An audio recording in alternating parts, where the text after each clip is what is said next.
Good evening, ladies and gentlemen. Welcome to Atlantic Bushcraft Adventures. Tonight we are on episode 273, and we thought we'd chat a little bit about optics. And it's something we actually haven't covered before in the past. We've mentioned it in previous podcasts in passing, but we've never actually truly talked about it, Ben. And it was kind of your idea, and I fell in love with it. So why don't you walk us in, please? I know, it's just... I was talking to a friend, and they mentioned they were going on a cruise, and they said, did I have any suggestions of good binoculars for like whale watching and stuff? And then I got started thinking about binoculars I've had and owned and what I've liked and what I've disliked. And I said, you know, this is a subject that, just as you said, we haven't overly covered on this podcast. So I said, hey, it might be useful to some people to know, you know, what are some things you want to look for in a good set of binoculars, and what do you want to avoid? Because honestly, there is a bit to it. There's a lot of numbers that I don't think everyone really fully understands, and I'm not going to say we do, but you know. I mean, I know a little bit. Yeah, but I thought, you know, it's a good topic, and I'm sure there'll be a few people out there with opinions and, you know, what they have and what they like and why they have it and why they like it. So it's usually a pretty good conversation anyways when you talk to people with regards to that. So yeah, that was kind of it. Not a ton more to No, and I think it's going to be a good, I always say maybe a good quick topic, but we're going to see what time says on this. But I do like the idea because it is something, as I was just telling you before the show here, I have a few examples of. And I never really thought about it because I always just took it for granted. And I was like, you know what? Yeah, it took me a fair bit of research to find the ones that I enjoy now. But as I was telling you, it's not like there is a magic single item that I can throw out there and be like, yeah, this is the perfect one for every instance. And there's different things. I'm trying to think of the best way to say this without using some sort of analogy, but there's multiple things that will do everything a little bit good, but then they're specialized for every area. Are you going to be going through, you know, heavy brush? Are you going to be looking at stuff from long distances? Are you going to have some sort of tripoding mechanism with this thing? Are you just looking for something to throw in your bag for like a day trip? There's a lot of questions that go into what is the right kind of optic you want to take into the woods. And joining us here in the comments is Steve, the Drifting Spore. Big shout out to him. How's it going tonight, Steve? Hey, Steve. So yeah, somewhere I'd like to start is really where you just mentioned. What does some of the jargon around a set of binoculars mean? I think once folks have a little better understanding of what that is, and maybe just a refresher for some people out there, then we can kind of really dive into the meat and potatoes of this. Does that sound like a plan to you, Ben? Yep. So, excuse me, and you'll have to forgive me a little bit. I have allergies, and I am constantly clearing my throat. But anyway, most binoculars are going to be written in two numbers. There's going to be some first number, and then you'll have an X by some other number. And this is where a lot of the confusion comes in. Some people think that the first number being bigger is better, the second number being bigger is better. You got to match them up. Like there's a lot that goes into this. But I guess first and foremost, and if anybody's wondering what the numbers I'm talking about, it's right there. If you can see on the back of mine there, and I think I got my thing mirrored so it'll actually read correctly. You can see mine there say 7 by 50. So what does these numbers mean? And I guess the first one is the, you know, let's start at the start. The first number that's going to be on a set of binoculars, and correct me if I'm wrong, Ben, because, you know, it's been known to happen. That is your magnification power. So that is how much closer it can bring an object. That's correct. Oh. Good to hear, Steve. Thanks for joining us again, man. And then the second number on there is going to be the size of the biggest lens in millimeters. And what that number is going to represent is how much light can kind of come in. Think of it like the aperture on your camera. Is that also an accurate analogy? Yeah, so the bigger the lens, the more light you're letting in. So it's going to work in lower light conditions a little bit better. So that's 100% right. There's another number that you'll occasionally see that we won't talk about a lot, but apparently it has to do with how much the lenses will actually filter out light. So some of them are more clear than others. Okay. So that's something else to be aware of. But those numbers aren't on all, and I just quickly looked it up, and that's so I have it there to describe. Right. So it's your field of view, and your magnification and your lens size are the things you'll be interested in. Right. So if you have a magnification of, say, because you can get them online, 200x 40. And people are like, oh, is that a good one? Like, well, it's really going to zoom in, but here's your problem with a 200x 40 is it's high magnification. You're not going to be able to find what you're looking for very easily with that. And that's the thing. Those that are like 200 magnification, they start off zoomed in a lot closer, even if they do have some adjustability. And that's the other time you'll see potentially 3 numbers on there. You'll see a range of the first number. It might be like 1 to 7. And that, of course, because it has a little bit of an adjusting on there and you can zoom in and out. But yeah, and that's the thing. If you're going to zoom in a lot, especially, and I think we've talked about this in the camera episode as well, it also adds a lot of instability in what you're looking at, especially if you're just trying to hold it with your hands. You take a point that's 200 meters away from you. Better yet, a patch like this, 1 meter away, if you're looking at it through binoculars, it's going to fill the whole thing. Now, you take this 200 meters away and zoom it into it's this size. You imagine how steady you have to hold those binoculars so you can actually see that thing. The human body's not made to kind of stay that still. Regardless of how still you think you are, you're not that still. You're definitely going to need some sort of, stabilization getting out that far. And this is where, when we're talking digital-wise, a lot of them have electronic stabilization.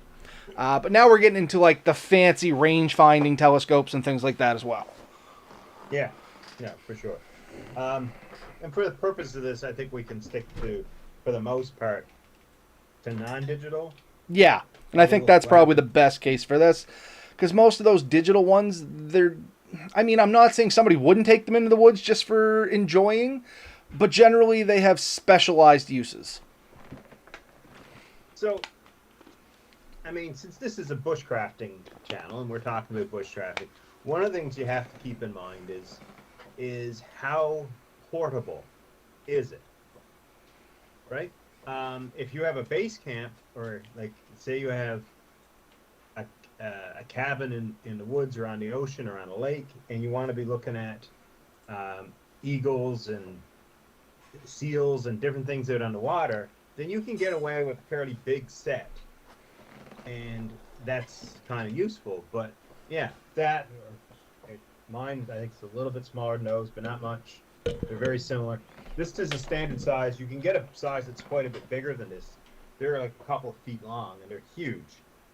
Those are really good if you're stationary, if you're not going to be moving around. It isn't going to be fun to carry in the woods, and you're probably going to beat it up. And then there's a smaller size, and I think you might have. You said you had some travel ones. So this is one type of travel one. This is one of the high or larger lens styles. And then I have the smaller lens style over here as well. Yeah. So those are great because you can fit them in your pocket. They don't take up a ton of room. They're not that heavy. And if you see something that's a little ways away, you can usually zoom in on it, and it's helpful. So they're good, but they are limited, like you said, with the smaller lens. You're only letting in so much light. As you go further and further out, that will eventually start to feel like it's getting a bit darker, and you'll lose some of the image quality, kind of. So that's Ben's a bit quiet. I might be able to turn him up there. I might be able to assist. I can move my mic closer.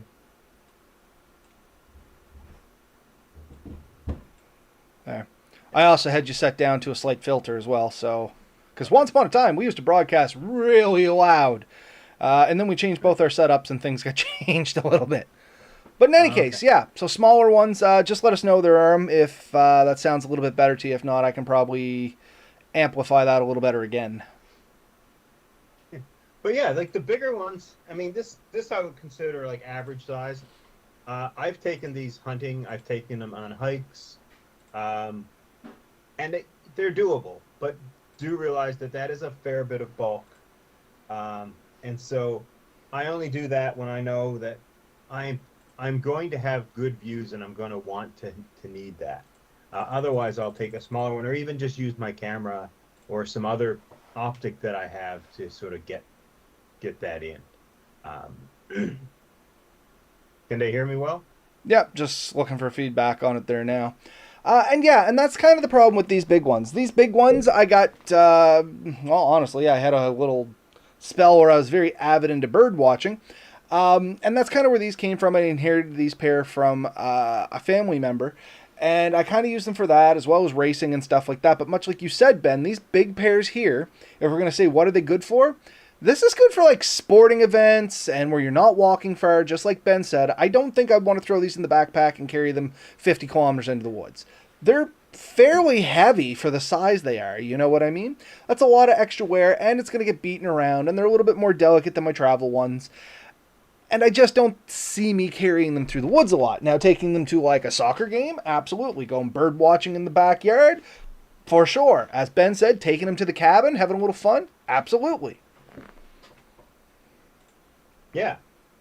And I mean, if you think about it, because I showed you this earlier, and you'll love this. The strap on those around your neck is not the most comfortable. No.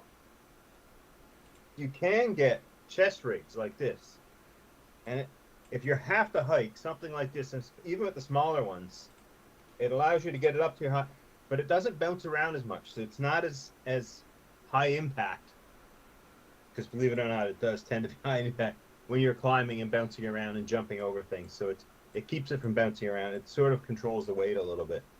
But that's something else wrapped around you and minimizing your maneuverability. So, yeah, if I was doing a 4 or 5 day hike, I do not think I would even consider something like this.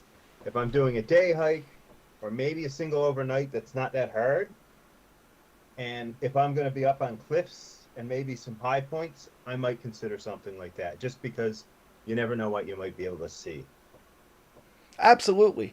So, where we are talking traveling wise, I actually have something I really like, and a lot of people overlook this one. And it's just kind of quickly for getting a quick look in on something, if I'm doing some surveying, like even when I'm out in the woods, if I'm exploring a new area, I like to get to higher points and just zoom in a little bit and know what I'm getting into. You know, funny enough, what they're used for. And I have one of these, which is a monocular. And it's super light. It has 7 zoom. It lets in a fair bit of light, but I'm not going to lie. Like, I wouldn't use this when... Actually, this goes up to 15 times zoom. I apologize. I wouldn't use this, like, in dusk or anything like that. Like, it's just not a very big lens on the end of it. It's not terrible, but it's not massive. So what you got there, Ben? Yeah, that's a monocular. That's another monocular. Forgot all about it. It says it's an 8 by 25, but there's a little rocker lever on it that allows you to focus. That's what I'm just playing with mine, actually. Right? But you know, it's fits in your pocket. It's got a little lanyard, you can carry it around your neck or whatever. So yeah, these are good too. You know, anything that sort of helps improve the trip is useful. And I think that lives in a ammo can that has a lot of my electronics and pocket stuff. So it has my inReach device. It has my little lantern, that little candle lantern we like so much. It has my headlights. It has a few little other odds and ends that I pretty well always take. And that's the thing. It It's small. You know what I mean? It's good just to have with you. Even if you're not planning to take a pair of binoculars, like for me, I don't always throw a set of binoculars in my backpack. But guaranteed, my binocular is always in the top pocket along with my Sawyer Mini. They just kind of go hand in hand in that pouch, and it feels weird when it's not there. And I may never use it, but if I do want to use it, it's there. And worst case scenario, I mean, I've never tried it, but I should try it. I bet you I could get a fire going with that, with the magnification that's on mine. It'll have to be very hot sun, don't get me wrong. But I bet you it could be done. Well, I guarantee if you're willing to take it apart, you will. Yeah, and that's the thing. I'd have to smash it. But no, I mean, and that's a big reason too that it's a good piece. And I think what happens is if you're in the woods, say you get lost and you need to figure your way out, if you can get up to a high point, you may not be able to pick out a road or a piece of terrain, but you may think something does look suspicious, and then you use something like that to zoom in on it, to, or maybe something's just out of reach and you can't go check it out, and you're trying to make the decision: is it worth the risk to check it out? How many times I've seen something on the edge of the lake or on the edge of a river, on the other side of the river, and I'm like, man, I don't know if I want to cross that river, but if that shiny thing or that weird shape is what I think it is, maybe I do want to cross the river. And that's the thing. You just never know where it's going to come in handy. I guess for all-around travel size, this is the one you hinted at, and this is the one I generally do take when I'm, like, exploring. And they're the kind of medium-sized ones. And they're a real good one because I think they come up around... What's this one? This is a Bushnell, which is a pretty okay name. I'm not going to, jump out there and be like, it's the best name, because I have no idea, honestly. But it's a decent name. I've heard it around. This is 8 times zoom. My big ones are only 7 times zoom. They just let in more light. So zoom-wise, these ones have actually a little up on them. It's just I can't use them as darkest settings, which most times, once it starts getting dark, hopefully that's when I'm bedding down for the night, and it's not that big of that thing anyway, you know what I mean? If I'm out on a lake or something like that, you're going to get the residual light that reflects off the lake anyway, and it's going to aid a little bit in that. But I mean, I don't need those massive ones. You know what I mean? No, and honestly, like, I just realized with these, and this is another reason. I'm pretty sure it said 10 by something. But over the years, the finish on it has actually started to wear away, and it got sticky. And as I tried to clean the stickiness up, I lost all the markings and stuff. And I noticed that over the years too, some dirt's got in around the treads, and now it's not functioning the way it needs to be. So it's really important. They're a sensitive piece of gear.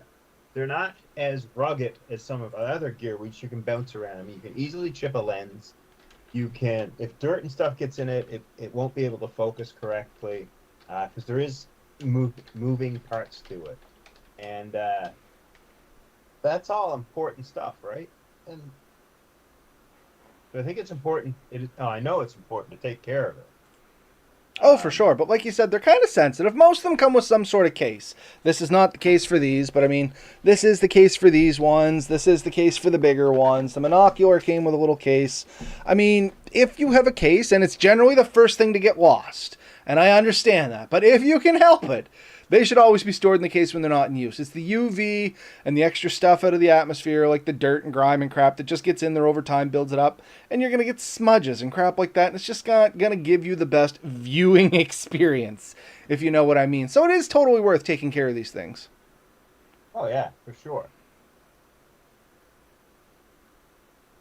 Yeah, so a couple things from the comments here. We got Red Bear Tactical. Could help you identify a good shelter or a water supply, and that's just it. You know what I mean? Maybe you get turned around, or maybe you're just looking for a place to camp. The place where you're setting up now might not be so great, maybe not too bad, but just over the hill you spy something that looks like a much better place. Good set of binoculars may give you a little better look on it to see if you want to burn those extra calories and walk all that way over there. And Steve the Drifting Spore, I was carrying a pocket-sized little Tasco binoculars thinking it would, or I would use them to get a closer look at mushrooms that might be up a hill or somewhere hard to reach. And that's the thing, with binoculars, you don't gotta look great distances. It may only be 30 feet away, but depending on your eyesight and things like that, maybe, or its size, you just may not be able to get a good look on it. And 30 feet up a steep climb, you kind of start weighing, is that a good option? You know what I mean? If you can get a little better look at it, and like you said, Ben, if you can identify what it is or get a better idea of what it is, then you can start weighing those risk rewards a little bit more. Let's see. Danny, sorry, go ahead. Identifying animals, for sure. Plants, fungus, of course, as he said. But also, just overall comfort, like you said, making that decision. Am I going to push it over there? Am I going to go there? Am I going to leave the trail? Am I going to? It's easier to do. And like you said, it could be 10 feet. It may not be that far. 10 feet might be pushing it, but or 100 feet. But anything you can get, any advantage so you can see it a bit better. Have you, I know I've done it a few times, seen like animals way off in the distance and not being able to identify whether they're rocks or animals. Yeah, or you're just not quite sure what that outline is. You know what I mean? Is Yeah. that a coyote or is it somebody's dog? You know what I mean? Yeah. Let's see. So just going back to the comments here, because I do want to get to everybody's. Danny, Red Sand Adventures. Red Sand Adventures. I purchased a full-size pair this spring, and do you think for the life of me I could remember to take them with me when I go? That is a problem. They are a little... If you don't normally take them, they are a little weird to remember, because it is one of those, some people consider it niceties or extras. Some people it's an absolute must, and don't get me wrong, I understand that. But it is, like I said, if you're not used to taking them, it can be a little challenging to remember. Let's see. Steve, I never really used them, so I stopped taking them. Still use them for bird watching at the beach. And like I said, that's 90% of what I do with mine. Is like Ben said, I'm identifying animals. I'm looking at squirrels. I'm looking at rodents in the distance. Just to see what they are. And that way I can go up there after they pass and look at the tracks and better understand their habitat and things like that. RM shoots. If you're paralyzed by choice, I think any binoculars are better than none when outdoors. I use a set of TC 10 by 50s. Danny, definitely going to invest in a smaller pair that will fit in my backpack better than just leave them in the pack so I always have them. And that's the thing, Danny. Kind of going back to what RM says there. His is a 10 by 50, so it's definitely probably looking into these bigger ones because they have the 50 millimeter lenses on the edge of them. But as I was saying a little earlier, I don't know if you're here for that or not, this small set here, which is significantly smaller than the big ones, as you can see in the video, it still has a 10 times magnification. Problem is, smaller lenses, less light. So that means, well, RM is using his 10 by 50s out there at twilight and still being able to look, I'm pretty much going to be blind. But if we're in the middle of the day, you're still going to have about the same viewing. I mean, it's going to be a tiny bit darker, but you're still going to be able to identify things. That is definitely something to keep in mind. Let's see, Danny, mine are 10 by 50s. Once again, you're into this size, is what I was saying, Danny. So you can still sure get that's what these are. Yeah. And you can still get that 10 times magnification in a much smaller binocular. You're just trading off the end lens here, so you're not going to take in as much light. Yeah, I just want to address those before they pass by and we completely miss them or forgot about them. Because, you know, folks out there know we always try to like to get to our comments here. If you're good enough to write it, we're going to be trying good enough to read it and respond to it. Yeah, so binoculars. The other way we can go on this, and just because I had to go through all the effort to drag it out, and I definitely want to show it, and you know what I'm going to pull out here in a second there, Ben. There's the high-end side of this as well. Or the higher-end side, I guess. You can get into something like this, and this is definitely just kind of something I am going to take with a specialized thought in mind. I'm not going to throw it in my backpack. And that's something like... Just takes a little longer here. This, which is it's a pretty good sized spotting scope.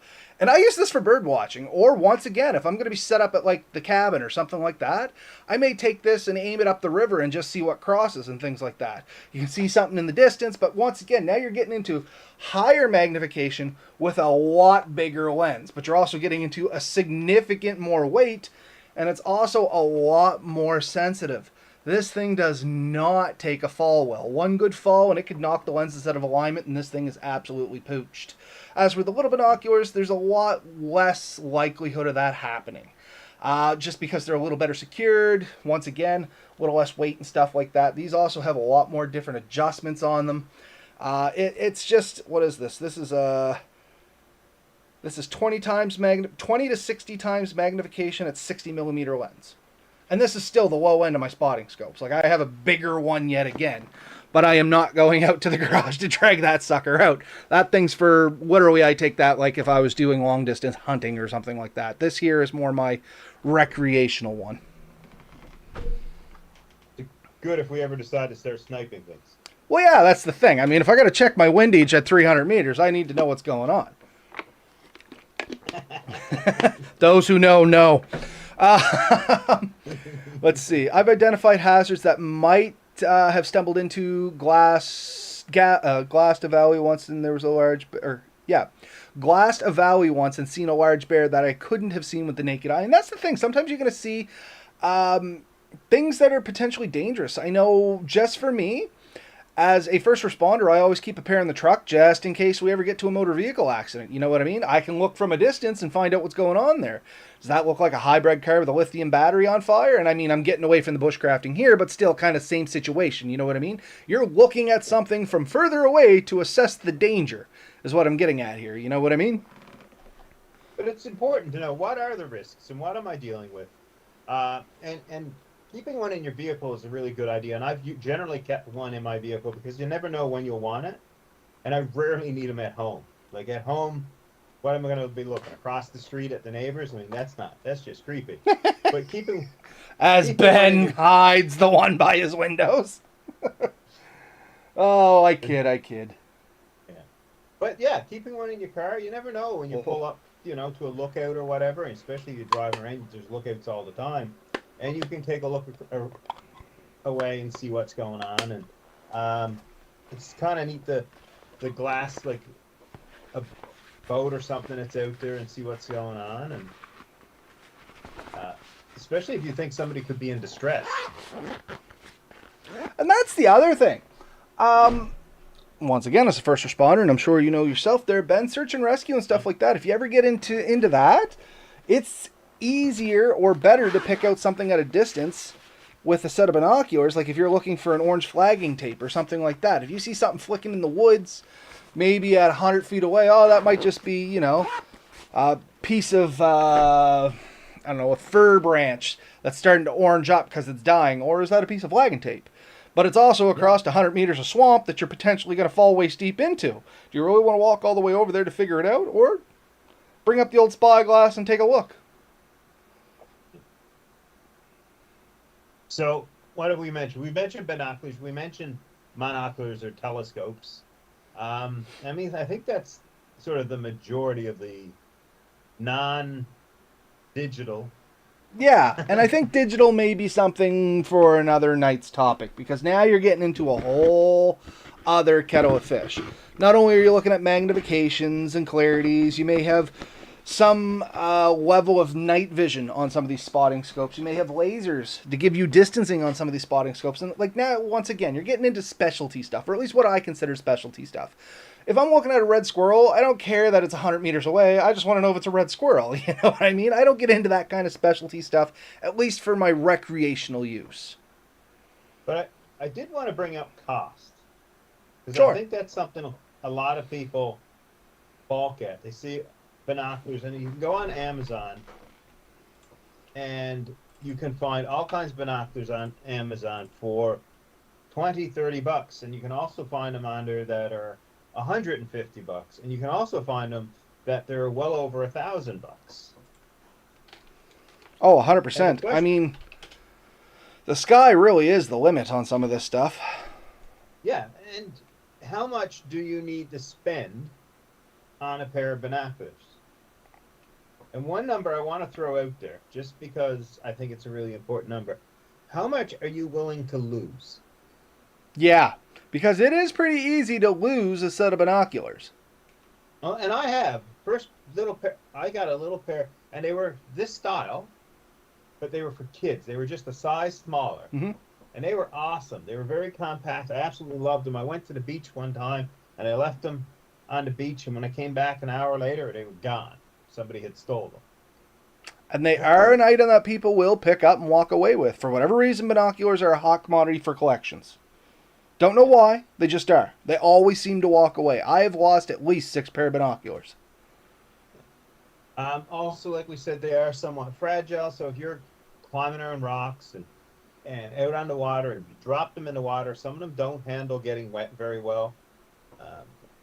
If water gets inside them, there's a few things that can rust. Condensation might never come out of them again. I've seen that too, where somebody had a beautiful set of binoculars, and they got them wet, and that was the end of them, really. Like, they never quite worked the way they were supposed to again. So very much I stand behind that. If you're going to get a pair of binoculars, make sure you can afford to lose them. So I wouldn't go necessarily say, I'm going to buy once and cry once. I know that's a big theory, but I wouldn't necessarily, for my first set especially, buy the most expensive set. So while we are talking about expense, just because Red Bear's throwing it out here, brand names. There is a couple brand names that are, I don't want to say better, but more recognized. Let's go with that, shall we? Because Yeah. as we know in today's day and age, sometimes you can get some wicked non-known brand names that have amazing quality and good value for their cost. But when it comes to brand names, there's a brand name I know, Vortex. Red Bear says Vortex is my go-to brand. Love their warranty. So Vortex, Tasco, that's another big name that you're going to see around binoculars. Bushnell, that's another big one you're going to see around binoculars. Olympia, sometimes I've seen with binoculars. I mean, there's different brand names out there, but literally Vortex, Bushnell, Tasco, those are some of the names that are common at least, and you're going to get a consistent product. If that's an accurate statement, is that what I want to say, Ben? Yeah. I also found there's a couple of more, you think of them in photography, but Nikon makes a nice set. Okay. I didn't know Nikon made binoculars, but once again, No, sorry, go ahead. yeah.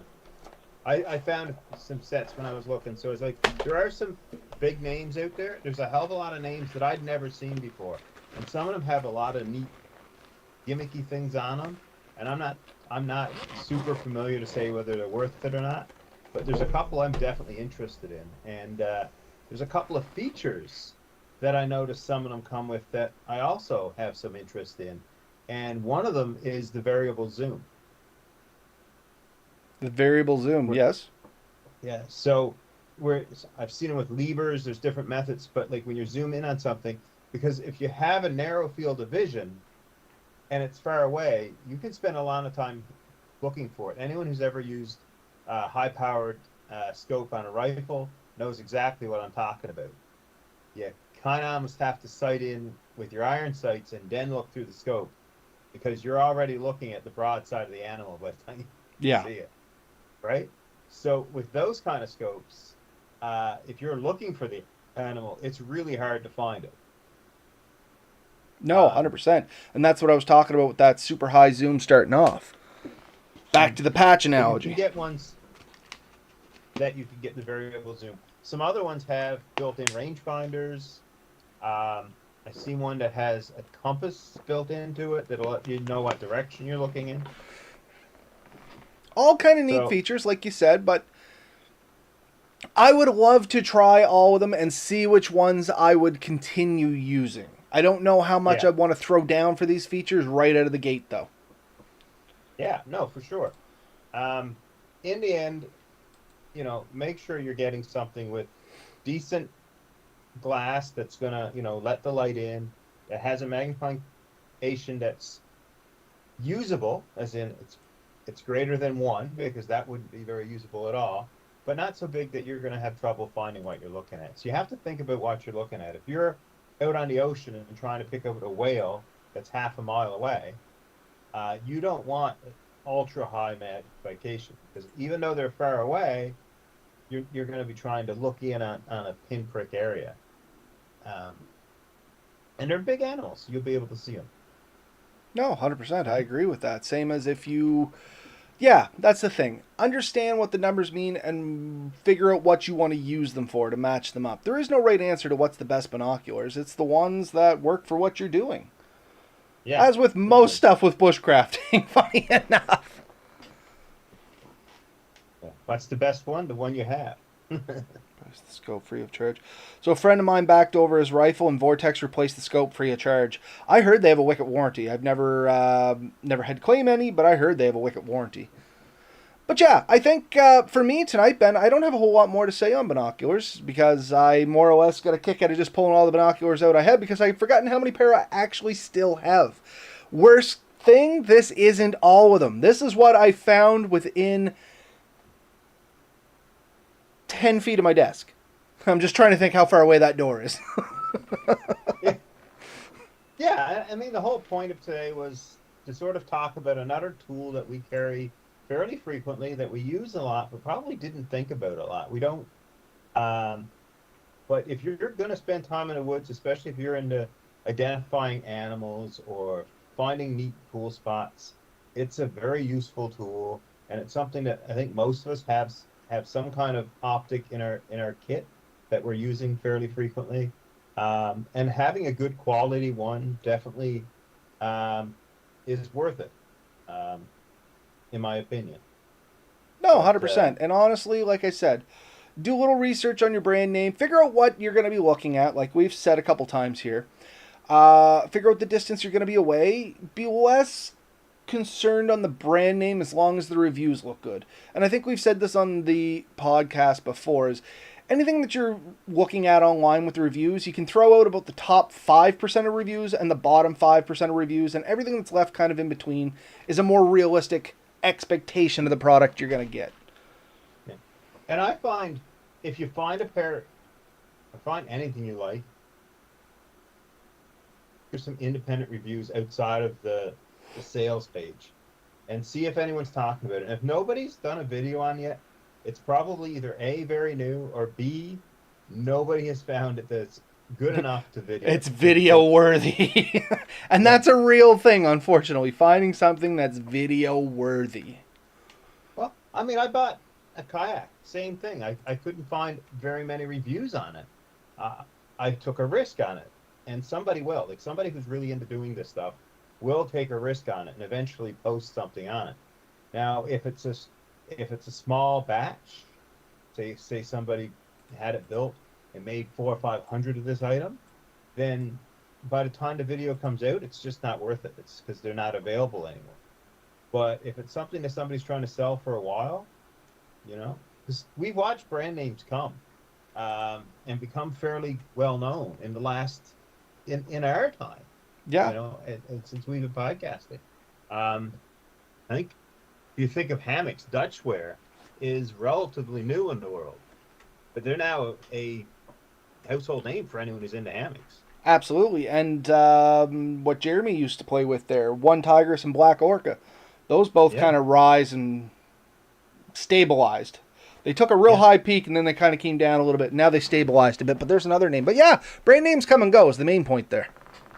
I've seen a really neat tent they have for hammocks. Is it a heated one? Yeah, but it's different than their original design. They've updated it, so it's.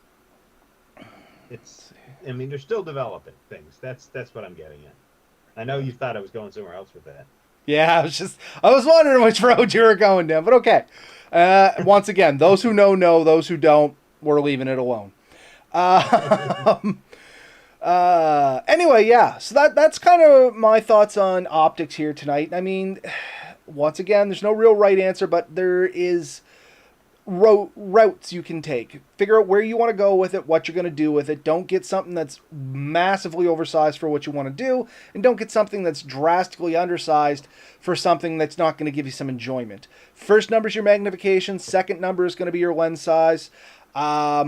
Second number means how much light and how clear sometimes these things are going to be. There's some other terminology in there like the coatings and stuff like that. But I encourage you folks to do a little research on that yourself and see what you buy into. Because it is vastly debated online as to what actually makes something better and what is just money fodder. And I think that's the most strategic way I can say that. So what about you, Ben? You got any final thoughts for us here tonight? No, I'm not really. I mean, I think everyone should get out there, as we always said, and have fun and enjoy it.